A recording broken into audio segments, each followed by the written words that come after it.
Have you ever pondered about miracles and their possibility in our rational world? Or even more, how they fit into the grand narrative of the Bible? Today we're going to explore one of the 20th century's most profound thinkers' perspective on this topic, C.S. Lewis. Known for his insightful writings, Lewis dedicated an entire book to this subject titled Miracles, published in 1947. In this book, Lewis puts forth compelling arguments defending the existence and rationality of miracles. His perspective finds resonance in various passages of the Bible, a book filled with accounts of miracles, serving as testimonies of divine intervention in the natural world. Through this exploration, we aim to connect the dots between Lewis's arguments and these biblical accounts, thereby shedding light on how miracles fit into a rational and supernatural understanding of the world. Now let's embark on this intriguing journey with the first miracle recorded in the Bible. The first publicly recorded miracle of Jesus is turning water into wine, as described in John 2:11. This fascinating event holds more significance than you might initially think. It's not merely about the transformation of water into wine, but rather, it's a profound demonstration of divine power. With this act, Jesus reveals his glory, and his disciples put their faith in him. This aligns with C.S. Lewis's perspective, as he posits that miracles are specific events that serve clear divine purposes. In this case, the purpose was twofold: to reveal the divine glory of Jesus, and to inspire faith in his disciples. Miracles then are not random or arbitrary. They are intentional acts of divine intervention serving as conduits for God's communication with humanity.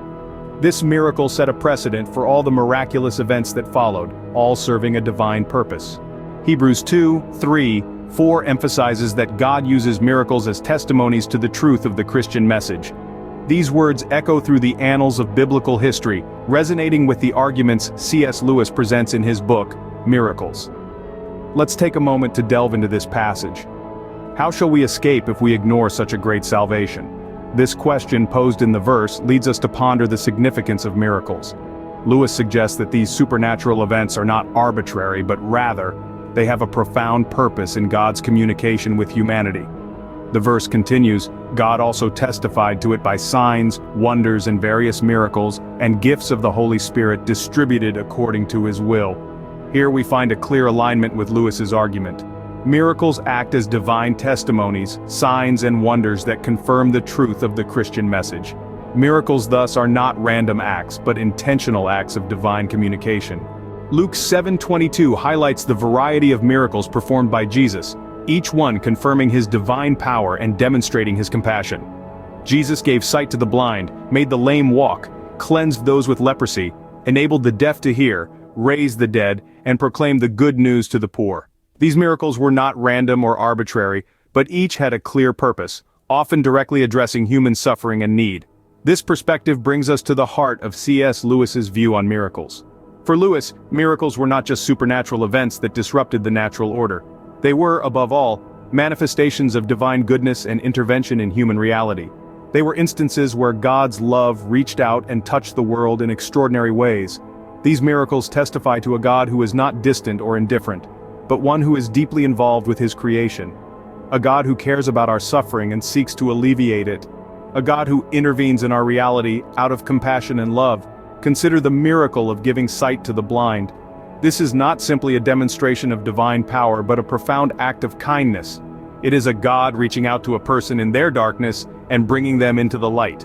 The same can be said of all the miracles performed by Jesus. Each one was a profound act of divine goodness.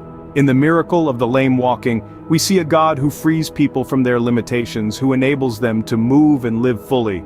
In the miracle of cleansing the lepers, we see a God who restores, who brings healing and wholeness where there was once disease and decay. These miracles, these manifestations of divine goodness, challenge us to rethink our understanding of the supernatural. They invite us to see beyond the extraordinary event itself, and to perceive the heart of a compassionate God acting within it. So when we talk about miracles, we are not just talking about supernatural events that defy the laws of nature.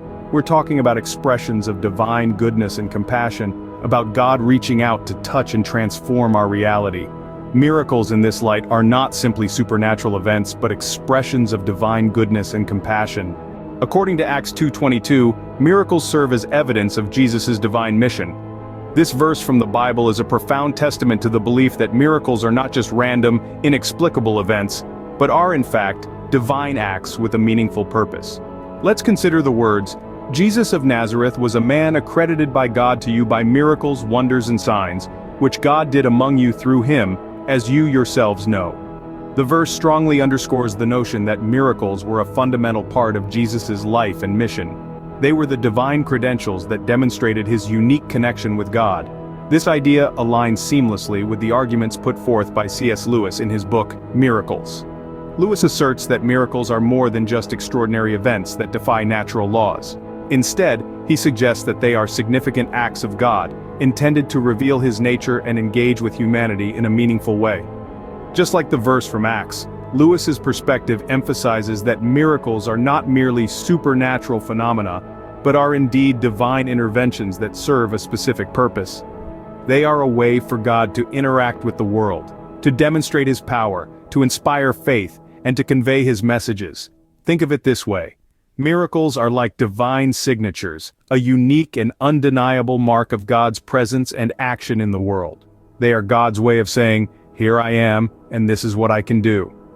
Such an understanding of miracles not only makes them rationally acceptable, but also infuses them with a profound sense of meaning and purpose. They become more than just extraordinary events. They become divine communications, testimonies of God's love, power, and involvement in the world.